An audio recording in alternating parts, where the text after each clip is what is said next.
David fue el rey de Judá, en el sur de Palestina. Pero el resto de Israel tomó a Is-Boset, hijo de Saúl, como rey. Había guerra civil por 7 años, pero David se fortalecía cada vez más. Finalmente el rey Es-Baser fue matado por 2 de sus propios soldados.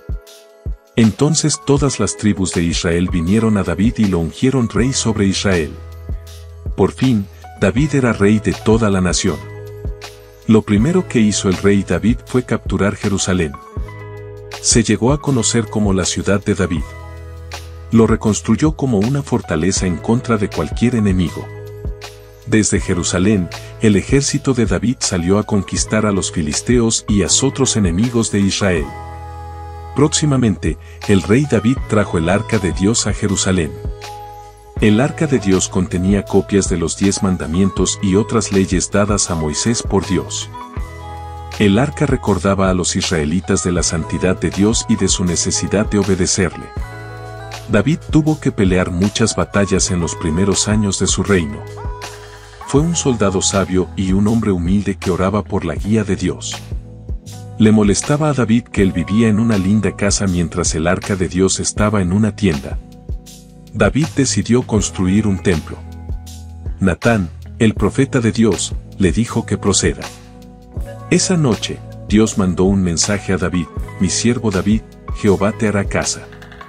Y cuando tus días sean cumplidos, y duermas con tus padres, yo levantaré después de ti a uno de tu linaje, y afirmaré su reino.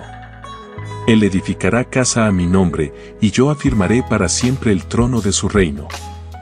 David quería ayudar a cualquier sobreviviente de la familia de Saúl. Encontró solo al hijo de Jonatán, Mefiboset, que era cojo.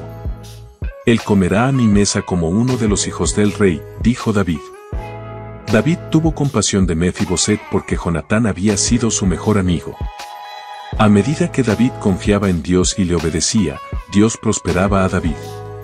Pero un día, una sombra terrible cayó en la vida de David. Mandó a su ejército a pelear, mientras él se quedó en Jerusalén.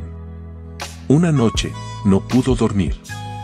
Así que caminó en su terraza y miró por la ciudad. David vio una mujer hermosa bañándose. Su nombre era Betsabé. David pecó con Betsabé aunque su esposo, Urías, era uno de los soldados valientes de David. Más tarde, cuando Betsabé le dijo que iba a tener su hijo, David supo que su pecado estaba creando más problemas. En vez de confesar a Dios, David trató de tapar su pecado. Eso nunca funciona.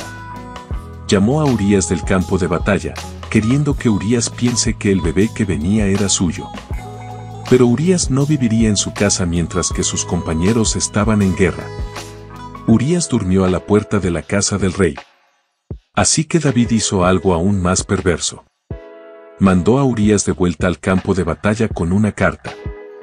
La carta decía al general que se asegure de que Urías muriera en la batalla. Cuando Urías murió, David tomó a Betsabé como su esposa. Dios envió a su siervo, Natán, para mostrar a David su pecado. Natán le contó a David una historia de un hombre rico y un hombre muy pobre. El rico tenía centenares de ovejas. Pero el pobre tenía solo un corderito, que atesoraba como a una hija. Cuando le llegó una visita al hombre rico, éste no mató una de sus ovejas para darle de comer, sino, tomó y mató al cordero del hombre pobre. David estaba enojado con el egoísmo del hombre rico. Él gritó: el hombre que ha hecho esto morirá. Tú eres aquel hombre, le dijo el valiente Natán a David. Lo que había hecho David era mucho peor que lo que hizo el hombre rico en la historia. Dios mostró a David cuán malo había sido. Y David se arrepintió por su pecado. Le dijo a Dios: contra ti he pecado y he hecho este mal. Y Dios perdonó el pecado de David. Pero el bebé de Betsabé estuvo muy enfermo, y se murió poco después de nacer. Dios perdonó a David por su terrible pecado. Entonces Betsabé tuvo otro hijo, Salomón, que llegaría a ser un gran rey después de David.